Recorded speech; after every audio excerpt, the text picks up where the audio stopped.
Hello' মোৰ মৰমৰ ছাত্ৰ ছাত্ৰীসকল, আজি আমি পঢ়িব গৈ আছোঁ আমাৰ গুৱাহাটী ইউনিভাৰ্চিটিৰ বি এডৰ এণ্ট্ৰেঞ্চৰ কাৰণে কোৱান্টিটেটিভ এপ্টিটিউড মানে মেইনলি মেথছৰ পাৰ্টটো আমি এতিয়া পঢ়িব বুলি গৈ আছোঁ। আশা কৰোঁ আপোনালোকৰ ভালে লাগিব। ঠিক আছে, দিয়ক ষ্টাৰ্ট কৰোঁ। যেনেকুৱা আপোনাৰ ইয়াত এটা কুৱেশ্যন দিছে যে if the marked price of N article is ₹800, মানে এটা আৰ্টিকেল আছে, তাৰ মাৰ্কড প্ৰাইচ দি দিছে কিমান? 800 টকা। মানে এটা আৰ্টিকেল ওপৰত এটা ষ্টিকাৰ এটা টেগ লগোৱা আছে, ধৰি লওক তাত লিখা আছে 800 টকা। আৰু কৈছে যে ইয়াতে and A discount of 15% is given. আৰু এইখন আৰ্টিকেলত আপোনাৰ কিমান পাৰ্চেণ্ট ডিছকাউণ্ট দিছে? 15% ডিছকাউণ্ট দিছে। কৈছে এতিয়া যে 15% ডিছকাউণ্ট দিলেতো বস্তুটোৰ দাম কমিব। এতিয়া কমাৰ পিছত কেলকুলেট দ্য চেলিং প্ৰাইচ। এতিয়া আপোনাৰ যে 15% ডিছকাউণ্ট দিয়াৰ পিছত বস্তুটোৰ দাম কিবা এটা কমিছে, তাৰপিছত আপোনাক চেল কৰিছে বস্তুটো। এতিয়া সুধিছে যে আপোনাক কিমান দামত বস্তুটো চেল কৰিছে। তেনেহ'লে কথাটো হৈছে যে আমাৰ ইয়াতে মাৰ্কড প্ৰাইচ কিমান দি দিছে? 800 টকা। আমি লিখি দিলোঁ 800 টকা। কুৱেশ্যনটোত কৈ দিছে আমাৰ ইয়াতে যে ডিছকাউণ্ট দি দিয়া আছে আমাৰ কিমান? 15%। তাৰমানে আমি ক'ব পাৰোঁ যে ইয়াতে যে আমাৰ ডিছকাউণ্ট পাৰ্চেণ্ট কিমান দি দিছে? 15% দি দিছে, ৰাইট? হয়নে নাই? ক্লিয়াৰ আছে ইমানলৈকে? এতিয়া মই যদি কওঁ আপোনাক, এইটোতো পাৰ্চেণ্টত আছে, মই কি জানো যে মোক কিমান টকা ডিছকাউণ্ট দিছে? এইটো যদি মই টকাত ল'ব বিচাৰোঁ বা ডিছকাউণ্টটোক যদি মই এমাউণ্টত পাব পাৰোঁ যে 100 টকা ডিছকাউণ্ট দিছে বা 200 টকা ডিছকাউণ্ট দিছে, যে বস্তুৰ দাম আছিল ধৰি লওক 1000 টকা, এটা এক্সাম্পল দি বুজাই আছোঁ, মোক 100 টকা এটা ডিছকাউণ্ট পাইছোঁ, তাৰমানে 1000 টকাৰ পৰা 100 টকা মাইনাছ কৰি দিলে 900 টকা মোক এতিয়া দোকানদাৰক পে'মেণ্ট কৰিব লাগিব। আৰু এইটো হৈ যাব মোৰ কি হ'ব? মোৰ কাৰণে বস্তুটোৰ কিনা দাম। মই যে বস্তুটো কিনিছোঁ মোৰ কাৰণে কিনা দাম হৈ যাব বা কষ্ট প্ৰাইচ। কিন্তু দোকানদাৰে বেচিছে, দোকানদাৰৰ কাৰণে কি হৈ যাব? এইটো চেলিং প্ৰাইচ। তেনেকুৱাই এটা ষ্টিকাৰত লগোৱা আছে এটা দাম, যে মানে আৰ্টিকেলটোত কিমান? 800 টকা। এইটো দোকানদাৰে কৈ আছে যে এইটো 800 টকা লগোৱা আছে। এতিয়া দোকানদাৰে কৈছে যে এই আৰ্টিকেলটোত মই আপোনাক 15% ডিছকাউণ্ট দি আছোঁ। দোকানদাৰে কাষ্টমাৰটোক কৈছে। এতিয়া কাষ্টমাৰে ভাবিছে যে 15% মানে কিমান টকা হ'ব? তেতিয়াহে কাষ্টমাৰে মাইনাছ কৰি পেলাই কিমান দামত দোকানদাৰে কাষ্টমাৰক বেচিব বস্তুটো কাষ্টমাৰে জানিব পাৰিব, হয়নে নাই? এতিয়া 15% মানে 15%টো যে কেলকুলেট হ'ব কাৰ ওপৰত হ'ব? 15% কেলকুলেট 800 টকাৰ ওপৰত। তাৰমানে 15/100 ইনটু 800, আৰু ইয়াতে আগত ৰুপিজ আমি লগাই দিলোঁ। তাৰমানে এটা জিৰ' কাটি দিলোঁ, এই এটা জিৰ' কাটি দিলোঁ। 15 ইনটু 8 কৰিলে আমাৰ কিমান আহি গ'ল? 120। এতিয়া এই 15% মানে ইয়াতে কিমান টকা বুজাই আছে? 120 টকা। আমাক কি দি আছে? মোক 120 টকাৰ ডিছকাউণ্ট দি আছে। বুজিছে? বস্তুটোৰ দাম আছিল 800 টকা লিখা, দোকানীয়ে মোক 120 টকাৰ ডিছকাউণ্ট দি আছে। এতিয়া যদি 120 টকা ডিছকাউণ্ট দি আছে, তেতিয়া মোক দোকানদাৰক কিমান দিব লাগিব? ফাইনেল বস্তুটোৰ দাম, বা দোকানদাৰে মোক কিমান দামত বেচিছে বস্তুটো? এছ পি মানে হৈছে চেলিং প্ৰাইচ, যে দোকানদাৰে মোক বস্তুটো কিমান দামত বেচিছে। 800 টকা দাম আছিল, 120 টকা ডিছকাউণ্ট পাইছোঁ। এতিয়া 800ৰ পৰা যদি মই 120টো মাইনাছ কৰি দিওঁ, মোৰ চেলিং প্ৰাইচ ওলাবনে নাই? সেইটোৱে কৰিম আমি এতিয়া। 800 লিখিলোঁ মাইনাছ ₹120। 800ৰ পৰা 120 গ'লে আমাৰ কিমান থাকে? 680 টকা। এইটো হৈ গ'ল মোৰ এইটো কুৱেশ্যন। কথাটো ক্লিয়াৰ আছে? বুজি পাইছেনে নাই? লাগিলে মই আৰু এবাৰ ফাইনেলকৈ বুজাই আছোঁ। বস্তুটোৰ দাম আছিল 800 টকা মাৰ্কড প্ৰাইচ, ডিছকাউণ্ট দিছে 15%। এতিয়া মাৰ্কড প্ৰাইচৰ পৰা আমি যদি ডিছকাউণ্টটো মাইনাছ কৰোঁ, আমি চেলিং প্ৰাইচটো পাই যাওঁ। কথাটো বুজি পাইছে? এতিয়া ইয়াতে ডিছকাউণ্টটো আপোনাক পাৰ্চেণ্টেজত দিছে। এইটোক যদি মই এমাউণ্টক ল'ব পাৰোঁ, এতিয়া মইতো ক'ব পৰা নাই যে 15% দিছে, মইতো একজেক্টলি নাজানো যে মোক 100 টকা দিছে নে 200 টকা দিছে, একজেক্টলি এমাউণ্টত পোৱা নাই। সেইকাৰণে মই এইটো কি কৰিছোঁ, ইয়াতে এমাউণ্টটোত ওলাই লৈছোঁ বস্তুটো, যে কিমান টকা মোক একজেক্টলি ডিছকাউণ্ট দিছে। এতিয়া 15% ডিছকাউণ্ট দি আছে, 15%। কিহৰ ওপৰত? মাৰ্কড প্ৰাইচৰ ওপৰত। সেইকাৰণে 800 টকাৰ 15% ওলাইছোঁ। 15% মানে পাৰ্চেণ্টটো মই ৰিমুভ কৰি দিছোঁ, সেইকাৰণে 15/100 আহি গৈছে। মাৰ্কড প্ৰাইচৰ ওপৰত কেলকুলেট হৈ আছে, সেইকাৰণে ইনটু 800 হৈছে। দুটা জিৰ' কাটি দিছোঁ, 15 ইনটু 8 কৰি 120 ওলাই আহিছে।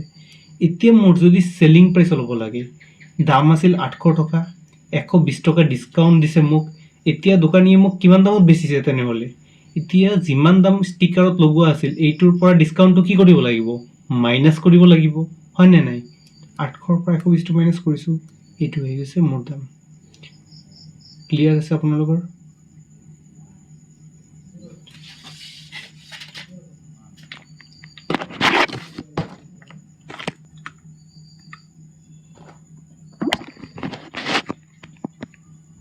এতিয়া এইটো কুৱেশ্যন যদি আপোনালোকে মন দিয়ে, ইয়াতে কৈছে যে দুটা নাম্বাৰৰ ৰেচিঅ' আছে 5:7। তাৰমানে 5:7ত দুটা নাম্বাৰ আছে মোৰ এইটো ৰেচিঅ'ত। এতিয়া কথাটো হৈছে মই কি এক্সেক্টলি নাম্বাৰটো জানো? নাজানো। ইয়াতে কৈছে যে দুটা নাম্বাৰ ৰেচিঅ'ত আছে 5:7ৰ, আৰু সেই দুটা নাম্বাৰ আপোনাৰ চাম কৰিলে, চাম মানে কি বুলি বুজায়? টোটেল। সেই দুটা নাম্বাৰ যদি মই টোটেল কৰোঁ, নাম্বাৰটো হয় 96। তেনেহ'লে নাম্বাৰ দুটা মোক সুধিছে যে ফাইণ্ড দ্য নাম্বাৰছ, নাম্বাৰ দুটা কি কি? এতিয়া কথাটো হৈছে যে 5:7, মইতো নাম্বাৰটো নাজানো, তাৰমানে কি নাম্বাৰটো 5 আৰু 7 নহয়, কাৰণ 5 আৰু 7 যোগ কৰিলে কি মই 96 পাওঁ? নহয়, সেইকাৰণে। এতিয়া কোনোবাই ক'ব ছাৰ 50:70 হ'ব পাৰেনে? এইটো হ'ব পাৰে, কিন্তু কমপ্লিট নহয়। ইয়াতে 0 0 কেঞ্চেল আউট হৈ গ'লে 5:7 ৰেচিঅ' আহি আছে, কিন্তু 50 আৰু 70 প্লাছ কৰিলে কি 96 হয়? নহয়। কোনোবাই ক'ব ছাৰ 10:14 লৈ ল'লে তুমি দুই দিশ 10ক কাটা কিমান আহি যাব? 5, দুই দিশ 14ক কাটা কিমান আহি যাব? 7। তেতিয়াও 5:7 হৈ আছে। তাৰ নাম্বাৰটো কি 10 আৰু 14 হয় নেকি? 10 + 14 কৰিলে কিমান হ'ব? 24। আৰু ইয়াতে কৈছে যে নাম্বাৰ দুটা টোটেল কৰিলে 96 হ'ব লাগিব। এনেকুৱাকে আমি যদি কৰি থাকোঁ, আমাৰ বহুত টাইম লাগিব আৰু এনেকুৱা পচিবিলিটি বহুত ওলাই থাকিব। সেইকাৰণে মই যদি নাজানো নাম্বাৰটো কি, এইটোক মই কি ধৰি ল'লোঁ যে প্ৰথম নাম্বাৰটো মোৰ 5x। কথাটো বুজি পাইছে? আৰু এই ছেকেণ্ড নাম্বাৰটোক মই ধৰি ল'লোঁ 7x। ক্লিয়াৰ? ইয়াতে কুৱেশ্যনটোত কৈছে যে দেয়াৰ চাম ইজ 96, মানে সেই নাম্বাৰ দুটা টোটেল কৰিলে মই পাওঁ 96। ইয়াতে মই নাম্বাৰটো কি ধৰিছোঁ? 5x প্ৰথম নাম্বাৰটো। ইয়াতে মোৰ দ্বিতীয় নাম্বাৰটো কি আছে? 7x। এই দুটা নাম্বাৰ টোটেল কৰিলে মই পাই আছোঁ আপোনাৰ 96। তাৰমানে মই লিখিব পাৰোঁ যে 5x + 7x = 96 লিখিব পাৰোঁ। কুৱেশ্যনত কৈছে যে নাম্বাৰ দুটা টোটেল কৰিলে মই 96 পাওঁ। তাৰমানে মই তেনেকৈ কৰিলোঁ। ইয়াতে নাম্বাৰ দুটা টোটেল কৰিলোঁ, টোটেল কৰিলে কৈছে 96 পাওঁ, এইকাৰণে = দি কি লিখিছোঁ? 96। কিবা ডাউট আছে বুজাত ইমান? নেক্সট ইয়াৰ লাইনটোত যদি মই চাওঁ, 5x + 7x কৰিলে কিমান হৈ যাব? 5 + 7 12x আহি গ'ল, = 96। ইয়াৰ পৰা যদি মোৰ এক্সৰ ভেলুটো ওলাব লাগে, মই যদি চাওঁ 12 আৰু এক্সৰ মাজত ৰিলেশ্যন একো নাই, মানে কিহত আছে? ইনটুত আছে। যদি মই এক্সৰ ভেলুটো ওলাব বিচাৰোঁ, মোৰ 12টো ৰাইট হেণ্ড ছাইডত গ'লে কি হৈ যাব? 12টো যদি মই এক্সৰ ভেলুটো ওলাবলৈ লাগিলে মোৰ 12টো ইয়াৰ পৰা কি কৰিব লাগিব? ৰিমুভ কৰিব লাগিব, তেতিয়াই মই পাম, হয়নে নাই? এতিয়া কথাটো হৈছে যে 12টো মই কেনেকৈ ৰিমুভ কৰিম? ৰিলেশ্যন আছে ইনটুত। যদি মই 12টো যদি = ৰাইট হেণ্ড ছাইডত লৈ যাওঁ, কি হৈ যাব? এইটো ডিভাইডত হৈ যাব, মানে ভাগত আহি যাব। কথাটো বুজিছে? এতিয়া 12 1 × 12 আৰু 12 8 × কিমান হয় আমাৰ? 96। তাৰমানে x = কিমান আহি গ'ল আমাৰ? 8/1 মানে কিমান? 80, হয়নে নাই? এক্সৰ ভেলু মই পাই গ'লোঁ 8। কুৱেশ্যনত সুধিছে যে নাম্বাৰ দুটা ওলোৱা, যে ফাইণ্ড দ্য নাম্বাৰছ, নাম্বাৰ দুটা কি কি আছিল? আৰু ইয়াতে মই নাম্বাৰ দুটা কি কি ধৰিছিলোঁ? এটা ধৰিছিলোঁ 5x, এটা ধৰিছিলোঁ 7x। তাৰমানে 5x মানে কি হৈ যাব মোৰ? 5x আৰু ভেলুটো কি হ'ব? 5 আৰু xৰ মাজত ৰিলেশ্যন একো নাই, মানে কি আছে? ইনটু x আছে, xৰ ভেলু কিমান পালোঁ? 8। 5 8 × 40, এটা নাম্বাৰ পাই গ'লোঁ। বুজি পাইছেনে? ক্লিয়াৰ আছেনে কাৰোবাৰ আপোনালোকৰ এইটো? নেক্সট তেনেকুৱাকৈ আৰু এটা নাম্বাৰ কি আছে মোৰ ইয়াতে? 7x। এক্সৰ ভেলু কিমান পাইছোঁ? 8। তাৰমানে 7 × 8 56। তাৰমানে দুটা নাম্বাৰ কি কি হৈ গ'ল? এটা হৈ গ'ল 40 আৰু এটা হৈ গ'ল 56। এইটোৱে আছিল, ইজিয়ে হয়। জাষ্ট আমাৰ কুৱেশ্যনটো পঢ়ি বুজি তাৰপিছত কৰিব লাগিব। আৰু এনেকুৱাকৈ যদি আমি গেছ কৰি থাকোঁ, আমাৰ বহুত টাইম লাগিব আৰু এইটো পচিবল নহয়। কথাটো বুজিছে? এনেকুৱাকৈ এটা বহুত টাইম কনজিউমিং হয়।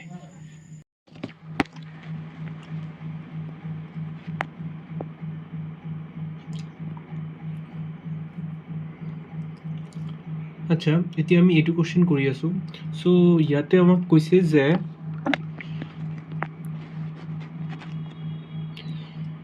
এ can complete a work in 12 days। ধৰি লওক যে এ আছে এজন মানুহ, এটা কাম কমপ্লিট কৰিব পাৰে কিমান দিনত? 12 দিনত। And be in 18 days। আৰু বি এজন মানুহ হয় আৰু বি সেই কামটোৱে সেই চেম কামটোৱে বি কিমান দিনত কৰি আছে? 18 দিনত। ইয়াতে কৈছে যে ইন হাউ মেনি ডেইজ, কিমান দিনত can they complete the work if they work together. কৈছে কিমান দিনত তেওঁলোকে কামটো কমপ্লিট কৰিব পাৰিব যদি দুজনে একেলগে মিলি কামটো কৰে। তে কোশ্চেনটোত কথাটো হৈছে যদি তেওঁলোকে দুজনে একেলগে মিলি যদি কামটো কৰে কিমান দিনত কমপ্লিট কৰিব পাৰিব। এতিয়া আমি জানো ফাৰ্ষ্ট অফ অল কথা যে মানে সিহঁতে এদিনত কিমান কাম কৰে বা কিমান কামখিনি কৰিব দিছে। ধৰি লওক যে মই কৈ আছোঁ এই 12 দিনত মানে কিবা চেয়াৰ বনাব দিছে, ধৰি লওক চেয়াৰ, প্লাষ্টিক চেয়াৰ যে হয়, প্লাষ্টিক চেয়াৰ বনাব দিছে। এতিয়া মই নাজানো যে কিমানটা চেয়াৰ বনাব দিছে টোটেল এই ধৰি লওক 12 দিনত কিবা এটা চেয়াৰ বনাব পাৰে, 500টা 600টা, মই নাজানো যে কিমানটা চেয়াৰ বনাইছে। আৰু সেই মানে সাপোজ ধৰিলো যে এই 12 দিনত 600টা চেয়াৰ বনাইছে আৰু এই 600টা চেয়াৰ বি কিমান দিনত বনাইছে? 18 দিনত। এতিয়াতো মই এনেকুৱাকে এজিউম কৰিব নোৱাৰো যে 500টা চেয়াৰ বনাইছে নে 600টা চেয়াৰ বনাইছে নে 700 কিমান বনাইছে, মই এনেকৈ নোৱাৰো এজিউম কৰিব। সেইকাৰণে আমাৰ ইয়াতে কি কৰিব লাগিব? আমাৰ ইয়াতে এটা কিমান কাম আছে সেইটো ওলাব লাগিব। আৰু এইটো আমি কেনেকৈ ওলাব পাৰিম আপোনালোকে জানে? সেইটো আমি কি কৰিম, ইয়াতে এই 12 দিনত কামটো কৰি আছে আৰু বি কৰি আছে কামটো 18 দিনত, মই লিখিলো। ঠিক আছে, এতিয়া কিমান কাম সিহঁতে কৰি আছে এইটো ওলাবলৈ হলে মই কি কৰিম? কামটোতো কিমান মই নাজানো, সেইকাৰণে 12 আৰু 18 কি ল'ম? লসাগু ল'ম। 12 আৰু 18 কি ল'ম? লসাগু। এতিয়া কথাটো হৈছে যে 12 আৰু 18 লসাগু ল'লে কিমান আহে মোৰ? 36 লিখিলো। এতিয়া মই ধৰি ললো যে মোৰ কামটো কিমান? 36, মানে মোৰ 36টা চকী বনাব লাগে বা চেয়াৰ বা যিয়ে হওক বনাব লাগে কিবা এটা। এতিয়া যদি মোৰ 36টা যদি চকী বনাব লাগে বা কিবা টয় বনাব লাগে বা কিবা এটা মানে মগ বনাব লাগে বা জাৰ বনাব লাগে, যিয়ে বনাব লাগে, যদি 36টা বনাব লাগে, এই কিমান টাইম লৈ আছে? 12 দিন। 12 দিনত 36টা বনাই আছে, তেনেহলে এদিনত কিমানটা বনাব? 12 দি ভাগ কৰি দিয়ক, কিমানটা বনাই আছে? 3টা। এইটো কি হৈ গ'ল? এর এফিচিয়েন্সি। এর এফিচিয়েন্সি মানে কি? এদিনত কিমান কাম কৰাৰ কেপাচিটি আছে বা এদিনত কিমান কাম কৰাৰ ক্ষমতা আছে এৰ। এইটো হৈ গৈছে আমাৰ এৰ এফিচিয়েন্সি। এৰ এফিচিয়েন্সি কিমান ওলাইছে আমাৰ ইয়াতে? 3। তেনেকুৱাকে বি এই সেম কামটো কৰোতে কিমান দিন লগাইছে? 18 দিন। তাৰ মানে ইয়াতে বিৰ কিমান দিনত? 18 দিনত 36টা চকী বনাই আছে। তে এদিনত কিমানটা বনাই আছে? 2টা। এইটো হৈ গৈছে মোৰ বিৰ এফিচিয়েন্সি। কথাটো বুজি পাইছে নে নাই? ক্লিয়াৰ আছে নে কিবা ডাউট আছে? এতিয়া কথাটো হৈছে যে যদি তেওঁলোকে দুজনে মিলি যদি কামটো কৰে তেনেহলে কিমান দিনত কৰিব পাৰিব? কোশ্চনত মোক এইটোৱে সুধিছে, হয়নে নাই? এতিয়া এৰ এফিচিয়েন্সি এদিনত কৰে কিমান? 3টা। বি এদিনত বনায় 2টা। তেনেহলে এ প্লাস বি সিহঁতৰ এদিনৰ এফিচিয়েন্সি কিমান হ'ল? 5টা। হৈ গ'ল, মানে এ প্লাস বি এদিনত কিমানটা চকী বনাব পাৰে? 5টা চকী বনাব পাৰে। আৰু মোৰ কেইটা চকী বনাব লাগে? 36টা। কেইটা বনাব লাগে? 36টা। এতিয়া 36ক মোক কি কৰিব লাগিব? 5 দি ভাগ কৰিব লাগিব, হয়নে নাই? এতিয়া 36ক মই যদি 5 দি ভাগ কৰো মোৰ কি আহিব? 5 7 যা 35। 36ৰ পৰা 35 গৈছে 1, মানে 7 দিন লাগিব। 7 and 1/5 days, মানে ইমান দিন লাগিব, হয়নে নাই? কথাটো বুজি পাইছে?